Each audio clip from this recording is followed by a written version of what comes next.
सब लोगों को इलेक्ट्रिकल का बेसिक जानकारी है सभी को। आपको तो बेसिक मालूम है सर। आशुतोष? Yes sir. आपको ही मालूम है सर पहला से एक बार पहला से बोलो सर। हाँ, बाकी सबको बेसिक मालूम है इलेक्ट्रिकल का कैसे वर्किंग है। नहीं मालूम तो भी मैं बता दूंगा छोटा मोटा। ये फिर वो लोग का दूसरा स्टाफ आ रहा है నా మీరు ముందరకు రండి, మీరు ఎక్కువ నేను వినేటోళ్ళు बताने మీరు ముందరకు రండి. మా లీవ్లో बताइए ఎలక్ట్రికల్ స్టాఫ్ లీవ్లో ఉన్నారు. एक सेकंड है फिर कंटिन्यू हो जाएगा। वो लोग आधा घंटे के लिए काफी सलाह है क्लास लेने के लिए और वो आने तक तो आप लोग क्लास में बात कर लेंगे। ठीक है। सबसे पहले हमारा जो 140 तक ब्रेक है उसका जो वर्किंग वोल्टेज है वो है 24 वोल्ट डीसी। 24 वोल्ट डीसी आपको प्रोवाइड होता है बैटरी सेट से। आपकी पेन के ऊपर दो बैटरी सेट है, एक मेन बैटरी सेट है और एक आपका स्टैंड बाय बैटरी सेट है।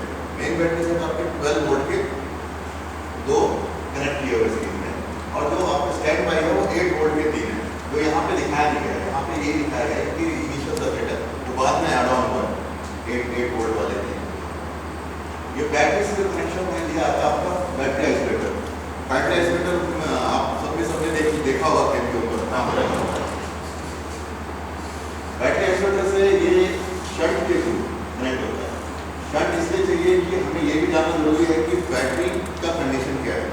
तो एमीटर में उसका ये करंट शो करता है कि वो डिस्चार्ज मोड में है कि चार्ज मोड। नेक्स्ट यहाँ से कनेक्ट होकर ये है मेन आपका सर्किट ब्रेकर E1। E1 का लोकेशन है आपका ड्राइवर कंसोल में। ड्राइवर कंसोल में ड्राइवर की सीट के पीछे एक रिले पैनल लगा हुआ है, वहाँ पर ब्रेकर नंबर 1 है, उसको कहते हैं E1।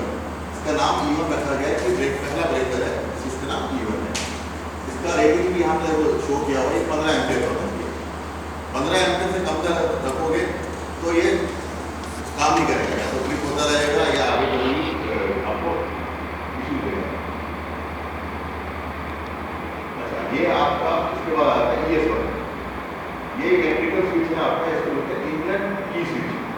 इंडियन की स्विच मतलब आपके यहाँ पे मोड लिखा हुआ है, 0 मतलब ऑफ, 1 मतलब रन, 2 मतलब स्टार्ट। 1 का मतलब है कि जब भी हम इसको हाफ की पे देंगे, हाफ की देंगे, ये हाफ की है, ये लाइन 8 नंबर हो जाएगी, 6 नंबर हो जाएगी, 8 नंबर हो जाएगी।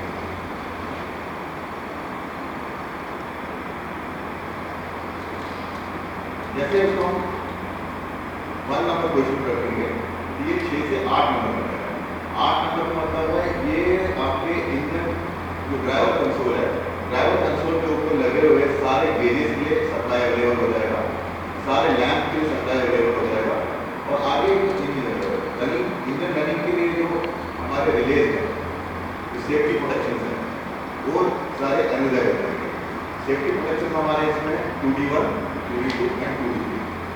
ये 2D1, 2D2, 2D3 आपको मिलेगा ड्राइवर कंसोल के पीछे जो रिले कैबिनेट है उसके अंदर। लेकिन इसके लिए सप्लाई जो भी होगा ये होगा हाफ की पे डालने के बाद, या कभी किसी वक्त ऐसा हो कि 5 नंबर तक सप्लाई अवेलेबल है और आपका आउटपुट नहीं आ रहा 6 नंबर, इसकी वजह से इंजन स्टार्ट होता है। तो इसको कैसे ट्रेस करेंगे ये जानना जरूरी है। ये 6 नंबर जो वायर है इसका रूटिंग कैसे होगा सर? बताइए कैसा होगा रूटिंग 6 नंबर का? 6 नंबर का सर 6 नंबर आपका लगा हुआ है, ये 5 नंबर है, ये 5 नंबर तो आपका आएगा ड्राइवर कंसोल। 5 नंबर कनेक्ट हो जाएगा आपका रेगुलेटर मीटर से। 6 नंबर आया, ये 6 नंबर जो है ये की स्विच का इनपुट है ना, की स्विच का इनपुट है। ये आपका कहाँ मिलेगा? रिले कैबिनेट में, जो ड्राइवर कंसोल के पीछे है रिले कैबिनेट में, इसका आउटपुट है 6 नंबर ना। ये 6 नंबर का रूटिंग कैसा होगा? आपके रिले कैबिनेट में नीचे की तरफ टीवी लगा हुआ है, नीचे टीवी लगा हुआ है, वहां से ये 6 नंबर ड्राइवर कंसोल में नीचे की तरफ टीवी लगा हुआ है, उस टीवी के थ्रू इसमें इनपुट आएगा। तो कभी ये 6 नंबर नहीं आया तो आपको रूट चेक करना है TV to TV, driver console का टीवी से लेकर के ब्रेक तो नहीं हो गया, कंटिन्यूटी इसका ले लेने का कभी ब्रेक हो गया तो इसका मतलब 6 नंबर वायर रिप्लेस करना, क्योंकि ये सबसे इम्पोर्टेंट वायर है। और ये वायर का आपको जो ये है डाया है, ये थोड़ा अलग है, 15 एम्पियर का है, क्योंकि 4 mm का वायर लगाना पड़ेगा। ये आपको स्टार्टिंग में जब आपने इसको हाफ की डाला तो इंजन के लिए वर्किंग कंडीशन उसने मेक कर दिया।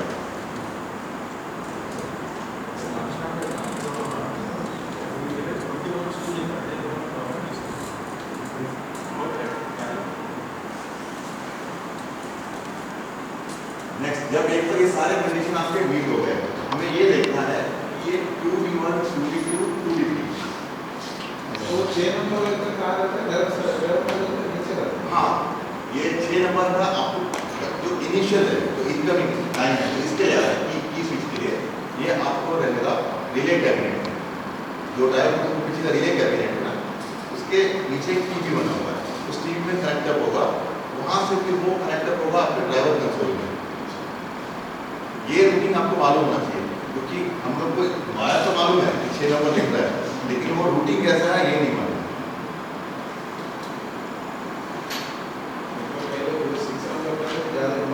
हाँ, 6 नंबर वन तो ट्रेन वन, इंजन चालू नहीं होगा, ट्रेन कभी चालू नहीं होगा।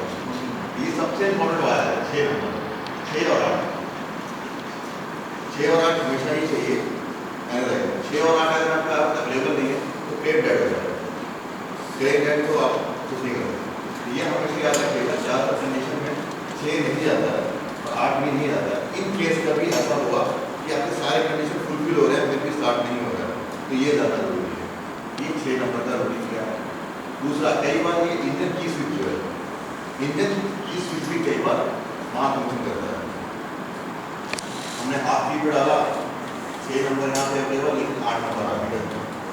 इसका मतलब है इसके इंटरनल जो कॉन्टैक्ट है वो ब्रेक हो गया, तो उस केस में आपको इंजन की स्विच चेंज करना पड़ेगा। 6 पे अवेलेबल है, हाफ की डालेंगे तो 8 अवेलेबल नहीं होना, की स्विच को आपको चेंज करना पड़ेगा इंजन की स्विच। अगर 6 के बाद 8 अवेलेबल हो गया और ये लाइन कंप्लीट है आपकी, ये वाला 8 नंबर 9 नंबर 10 नंबर, तो 2D1 2D2 2D3 की लाइन कंप्लीट है। 11 नंबर फ्यूल सॉल्वेंट की सप्लाई अवेलेबल है, फ्यूल सॉल्वेंट की सप्लाई 11 नंबर। आशुतोष बताया था कहाँ पर है 11 नंबर, इंजन के ऊपर 11 नंबर कहाँ पर अवेलेबल होगा? जंक्शन बॉक्स दिखाया था, मेन इंजन के ऊपर जंक्शन बॉक्स लगा हुआ है, लगा हुआ है। इस जंक्शन बॉक्स में 11 नंबर कनेक्ट हो रहा है।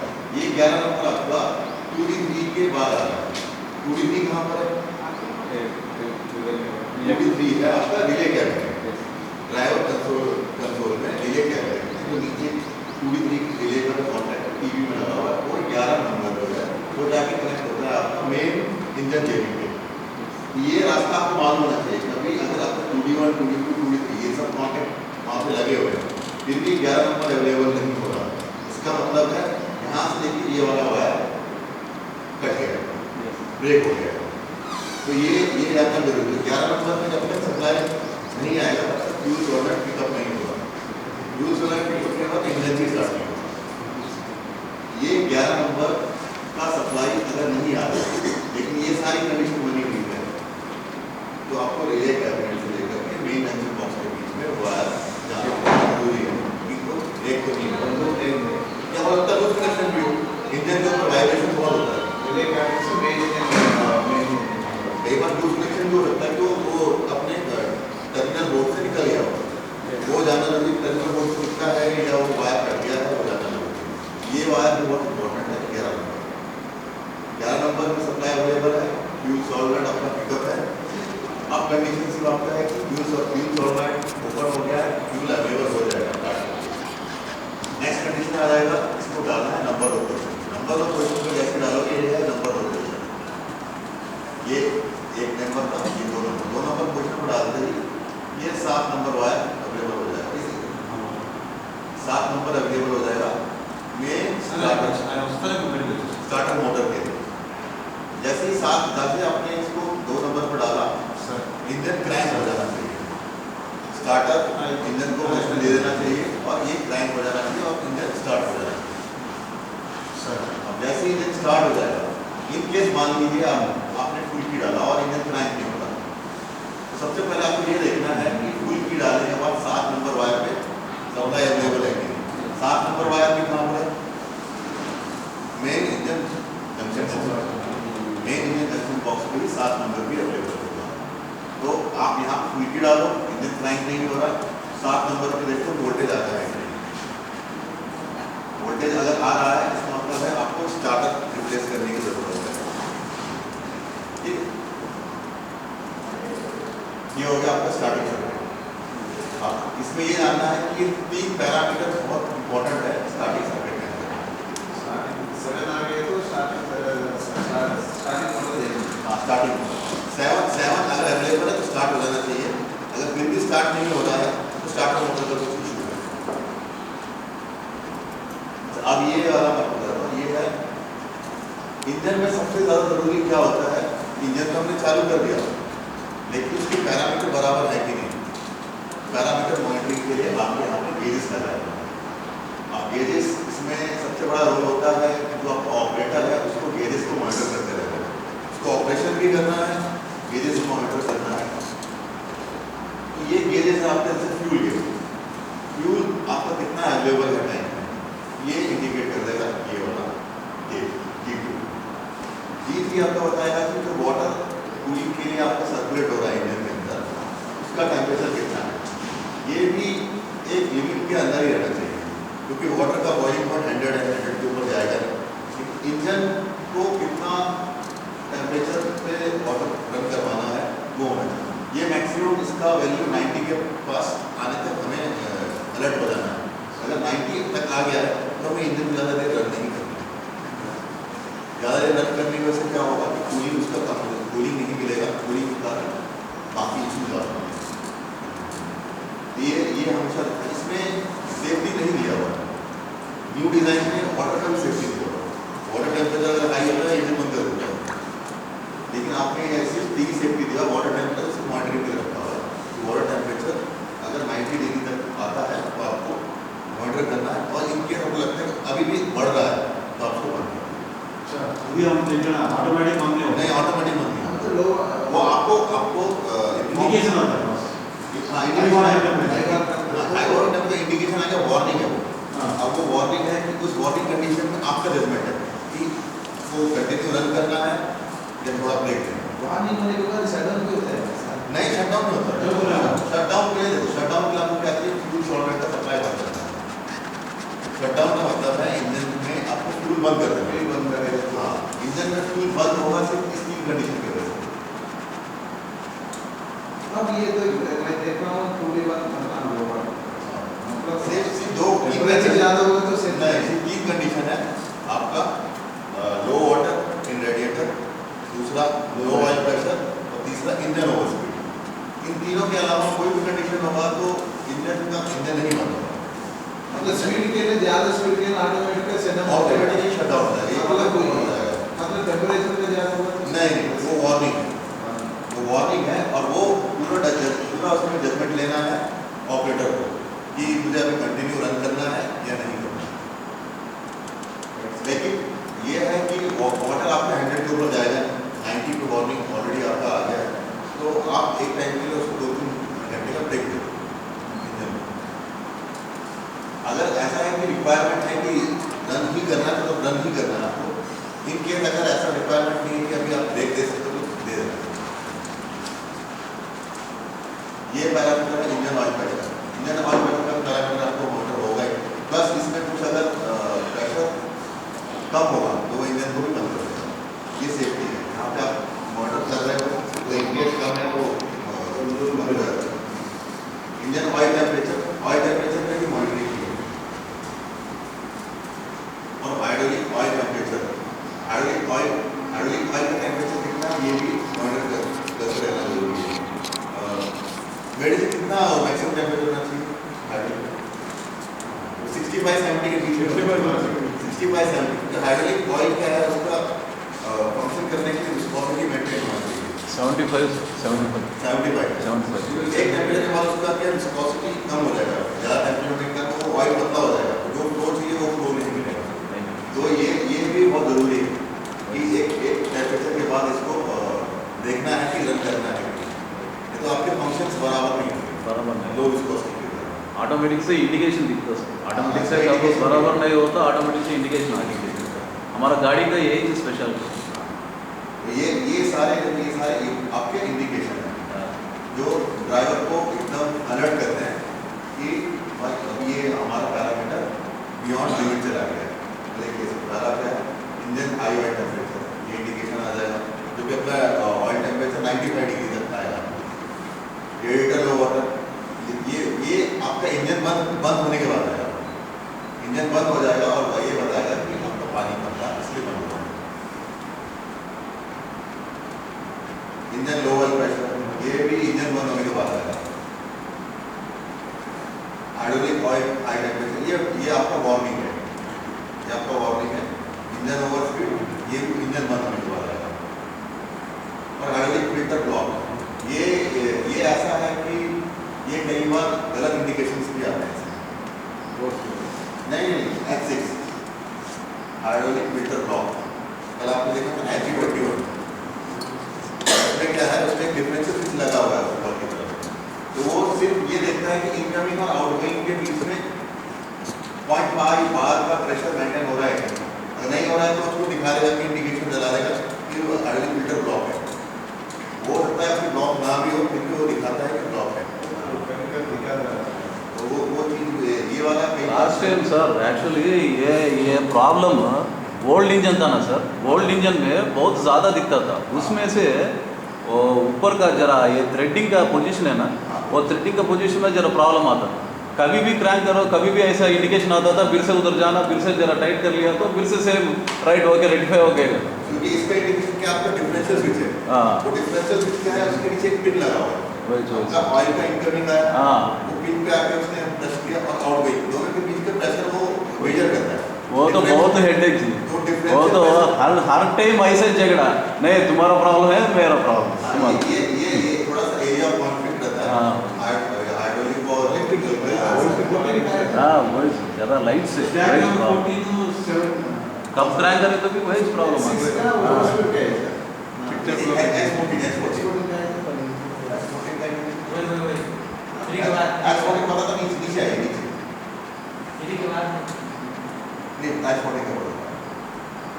ये है 1 2 3 4 इधर ये है आपका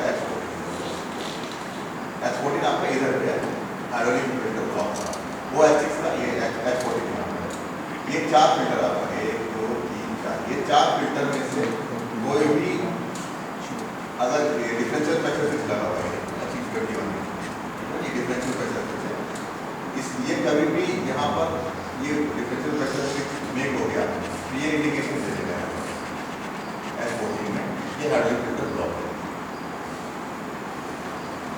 ये था हाँ वो चार इनका ड्राइंग है सर, ड्राइंग कलर ड्राइंग है इनका, वो देखे तो मालूम ये था। वो फिल्टर से है ना, अब ये बी सी है ना ब्लैक वाला ओपन अच्छा आगे बढ़ेंगे में ये कंफ्यूजन ये वाला चीज जो है E6 ये नहीं है सर, ये E6 जो था आपका एक टैकोमीटर जैसा एक चीज था स्पीड स्विच, ये दिखा था कि जब तक आइडल आइटम नहीं आएगा तब तक सप्लाई अवेलेबल नहीं होना चाहिए इंजन क्रेन के बाकी हाइड्रोलिक ऑपरेशन के लिए।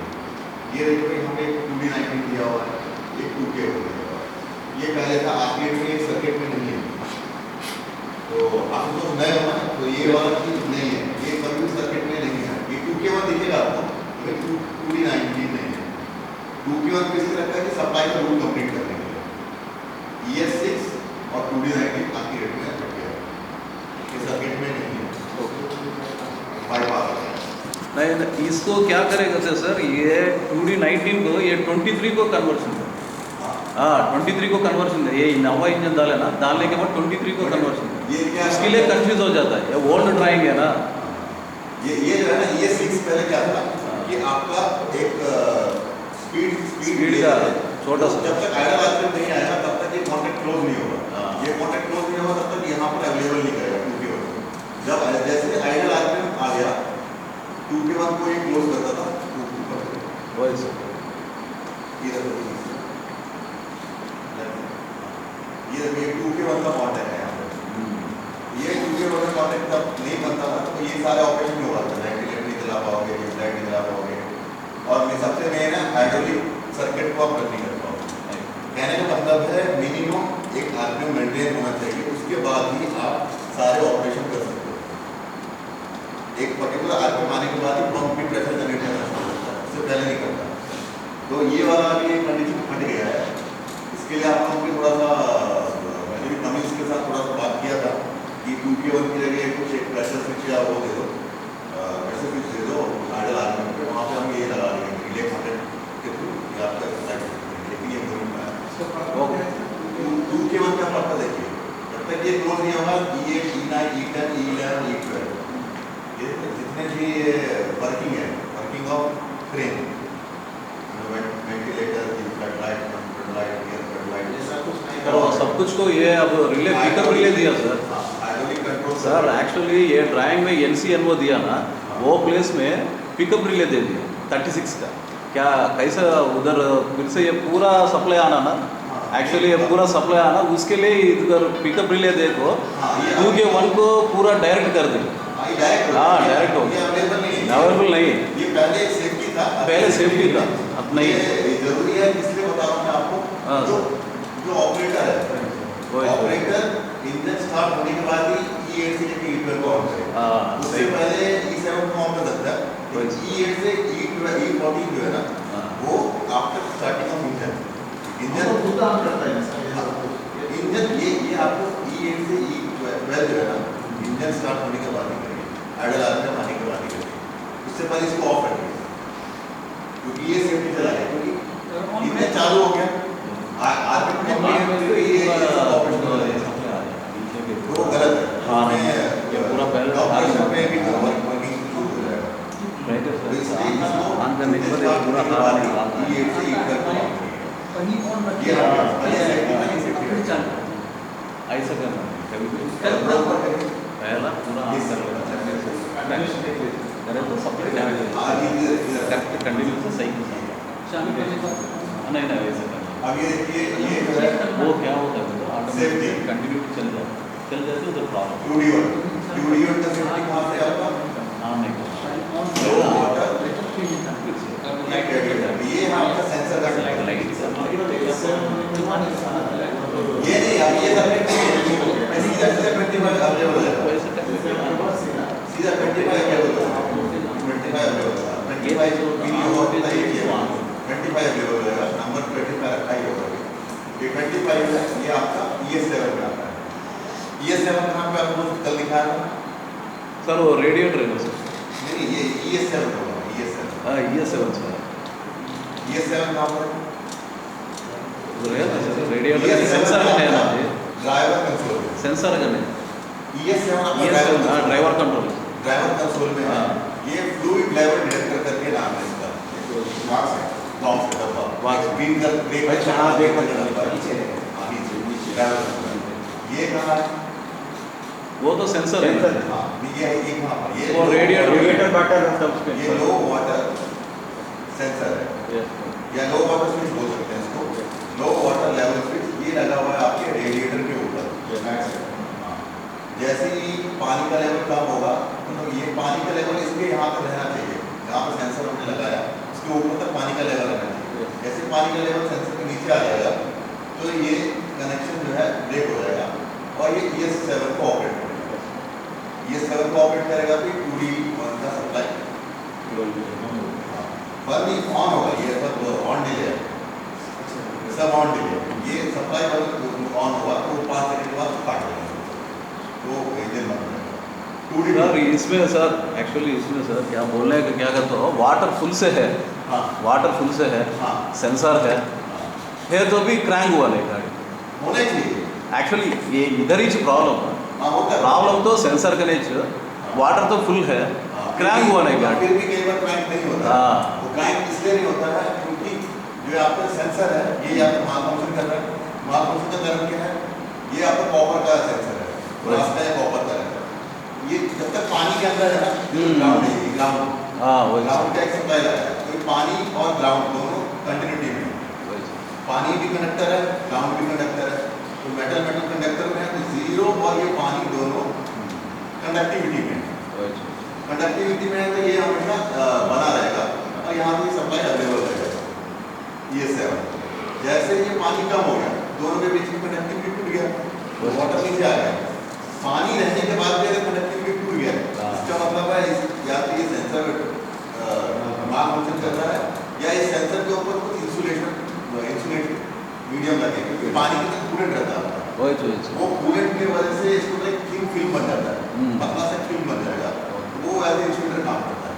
तो कई बार पानी पूरा भरा रहने के बाद भी, सब सिस्टम वर्किंग होने के बाद भी इंजन क्रैंक नहीं करने देता, उस समय इसको क्लीन करना पड़ता है। सर वो भी करे सर, हाँ। वो भी करे तो भी क्रैंक नहीं हुआ। नहीं होता तो फिर क्या है कि ये प्रॉपर ग्राउंडिंग नहीं होता, फिर प्रॉपर ग्राउंडिंग नहीं होता। हमें क्या फेस करेगा तो सर? सर ग्राउंडिंग भी है, पानी है, ग्राउंडिंग भी है, क्लीन से है, पूरा है तो भी हमें एक प्रॉब्लम फेस करेगा। तब भी सब कुछ है, ग्राउंडिंग भी है, ये सप्लाई भी अवेलेबल है, पानी भी है, सेंसर भी, आपका कंडीशन सही लग रहा है, कंटिन्यूटी भी दोनों के बीच में मिल रहा है। इसके 2 वायर सिस्टम है ना, इसके और इसके बीच में आपको कंटिन्यूटी मिलते रहना चाहिए। इंजन में कंटिन्यूटी नहीं मिल रहा मतलब सेंसर गया, कंटिन्यूटी अगर मिल रहा है फिर भी काम नहीं कर रहा है, तो ये रिप्लेस करना का ये सर वो कंटिन्यूटी भी है सर, कंटिन्यूटी भी चेक कर रहा है मल्टीमीटर से, कंटिन्यूटी भी है, फिर भी काम अच्छा है। तो इसका मतलब ये 7 डिफेक्टिव है। ये इलेक्ट्रॉनिक डिवाइस है, ये इलेक्ट्रॉनिक डिवाइस आपका अंदर इसके जो कॉन्फ़िगरेशन है वो गेट वाले हैं एंड और गेट वाले हैं, तो ये इलेक्ट्रॉनिक डिवाइस हो सकता है डिस्टर्ब होगा, तो इसका रिप्लेस करना। नहीं सर हमें क्या फेस करेगा तो सर, एक्चुअली इसमें कूलेंट कम था। कूलेंट कम था। हाँ कूलेंट कम, तो वो प्रॉब्लम फेस करे। मैं 2 दिन 3 दिन देखा, 1 वीक देखने के बाद पैरल वर्कशॉप से इधर गाड़ी आया, आने के बाद यही प्रॉब्लम आता है। राइट आए सर, मेरा सुपरवाइजर के एक सजेशन दिया मैं, नहीं सर ऐसा प्रॉब्लम आता है, कूलेंट कम है, पानी ज़्यादा है, कूलेंट डालेंगे, कूलेंट डाल को देखेंगे। कूलेंट का जो आपका चेंज करने का जो टाइमिंग है ना, हाँ टाइमिंग है, 6 मंथ जो भी है वही वो होते रहना चाहिए। वो कूलेंट डालने के बाद प्रॉब्लम रेक्टिफाई होगा। क्योंकि क्या कूलेंट का काम क्या है कि आपके जो इंजन के अंदर जो पानी जा रहा है हाँ उसके कारण उसको रस्ट ना लगे, पानी का रस्ट ना लगे, इसका हम कूलेंट ऐड करते हैं। वही तो रस्ट ना, कई बार क्या होता है कि सिस्टम के अंदर जो रस्ट लगा वो भी कूलेंट के साथ ऐड हो जाता है, ऐड हो जाता है, सही बात वो इधर आ जाता है, ऑक्सीडेशन शुरू हो जाता है, तो ये एज ए इंसुलेटर काम करता है। ये भी सर। वो इसलिए कूलेंट को चेंज करते हैं ना, रेगुलरली जरूरी है। सारा कंडीशन मीट कर रहा है, ये 7 भी ठीक है, ये भी ठीक है, लेवल भी ठीक है, तब तक कूलेंट का ये भी एक सही पॉइंट है। ये मतलब इलेक्ट्रिकल डिवाइस के लिए, लेकिन ये एक एक्सपीरियंस का वही सर हमें फेस करे सर, वो प्रॉब्लम हम भी फेस करें। नेक्स्ट बास हो गया, नेक्स्ट 2D1 का आगे ले हो गया। और आप ये देखिए, ये क्या है, ये आपका लो ऑयल प्रेशर है। इंजन रनिंग के टाइम पर जब भी ऑयल प्रेशर एक पर्टिकुलर लिमिट के नीचे गिरेगा, इसमें 0.8 है, 0.8 kg, 0.8 kg पे अगर नीचे गिरेगा तो ये स्विच ओपन हो जाएगा और 2D2 ये बंद हो जाएगा, वहाँ कॉन्टेक्ट हो जाएगा। इंजन ओवर स्पीड का आपको दिखाया था, इंजन ओवर स्पीड मतलब कभी भी आरपीएम, रेटेड आरपीएम से ऊपर जाएगा, 10% ऊपर जाएगा। तो इसमें रखा हुआ है 2150 से लेकर के 2230 के बीच में, जब भी आरपीएम जाएगा तब ये स्विच क्लोज हो जाएगा। सिंगल कर रहे हैं 2D1 2D2 का 2D3 है, ये 2D3 नॉर्मल ले लेगा, ये पिकअप होगा तो कॉन्टेक्ट हो जाएगा। ये आपका जो आरपीएम है, ये ES9 है, ES9 का मतलब है आपका engine speed over speed switch, engine over speed switch, ये जब भी लगेगा आया आरपीएम पे, तो ये 2D3 को पिकअप कर देगा और वहाँ से पकड़ेगा। ये चीज़ आपका इंजन के ऊपर सेट होगा। ये पिकअप करने के बाद यहाँ से इधर जाएगा, ये 2D3 ये खुल जाएगा। जाएगा सप्लाई बनता है। जब 2D ऑपरेट होगा ये खुल जाएगा 10 के लिए सप्लाई होगा 10 के लिए बाद में 11 को ऐसे नहीं मिलेगा। जब 2D1 खुल जाएगा 9 के लिए अवेलेबल नहीं होगा सप्लाई तो 10 में नहीं आएगा तो 11 मिल जाएगा। ये सब सीरीज है सब सीरीज। अब ये तीनों सप्लाई भी अवेलेबल है। स्टार्टर मोटर भी ओके है। उस केस में क्लाइंट नहीं हो रहा है मतलब आपका लो है इसका भी इंसुलेशन लो होता है। इसका भी इंसुलेशन कई बार होता है लगी काम कर रहा है लेकिन वोल्टेज जितना जाना चाहिए ना इंसुलेशन ज़्यादा हो जाने के कारण 24 के लिए 60 वोल्टेज आएगा वो स्टार्ट नहीं करना चाहिए। और इसके अलावा क्या हो सकता है इंजन सब कुछ ठीक है इलेक्ट्रिकल सब कुछ इलेक्ट्रिकल सर्किट ओके स्टार्टर भी ऑन हो रहा है फ्यूल भी आ रहा है कोई पैरामीटर इशू नहीं है फिर भी इंजन स्टार्ट होता है तो बंद हो जाता है। कई बार क्या होता है आपका फ्यूल लाइन में एयर आ जाता है इसी वजह से तो अगर वो एयर आ गया है तो वो भी स्टार्ट नहीं होता जो प्रेशर चाहिए जो फ्लो चाहिए फ्यूल का वो नहीं मिलता उसके कारण कई बार इंजन लाइन नहीं होता। ये तो हमारा गाड़ी में एक्सिलरी इंजन में बहुत फेस करे सर वो प्रॉब्लम। हाँ ऑयल डालता एयर पकड़ता क्रैंक होता नहीं ऑयल डालता एयर पकड़ता ये तो निरंजन देखो हमें क्या देखना भाई वो तो ऑयल डाले तो एयर पकड़े तो हमें क्या देखना है तो भी वो ऑयल डालते वक्त हाँ बहुत ये तो बहुत प्रॉब्लम फेस करे सर। और कई बार क्या सिस्टम में थोड़ा सा भी लूज है हाँ लूज है तो भी लूज है आपका होस वगैरह लूज है पाइप वगैरह फ्यूल लाइन का तो वहाँ से भी एयर एंटर कर जाता है एंटर करके आपको जो प्रेशर आपको रिक्वायर्ड प्रेशर चाहिए फ्यूल का वो नहीं मिलता इसकी वजह से इंजन क्रैंक नहीं होता। सही बात स्टार्टिंग सर्किट यही है। साढ़े सर्किट ये अब क्या है इंजन चालू हो गया मतलब ये अभी ये कंडीशन है कि इंजन चालू करना है इंजन सब चालू हो सब बराबर है। अब हमें देखना है इंजन का एक और पार्ट है अल्टरनेटर जो कि बोलते हैं कि ज़्यादा बोलने की सबसे इम्पोर्टेंट रोल अल्टरनेटर का है। अल्टरनेटर क्या करता है आपका बैटरी भी चार्जिंग करता है बैटरी को जिंदा रखता है अगले स्टार्ट के लिए प्लस जब इंजन चालू हो गया है तो इधर अपने इसके थ्रू ये बाकी सब अवेलेबल करवा सर्किट ब्रेकर सारे सर्किट सप्लाई अवेलेबल होता है रनिंग के टाइम अब रनिंग के टाइम पे ये सारे सर्किट ब्रेकर में सप्लाई अवेलेबल होता है। अब ये वाला डिस्क्रिप्शन तो आपको वहाँ पर ड्राइवर कंसोल में कौन सा ब्रेकर किसके लिए यूज होता है वो लिखा होगा वो आपको ज़्यादा तकलीफ नहीं होगा किसके लिए है यहाँ पे भी आपको सर्किट भी वहाँ पे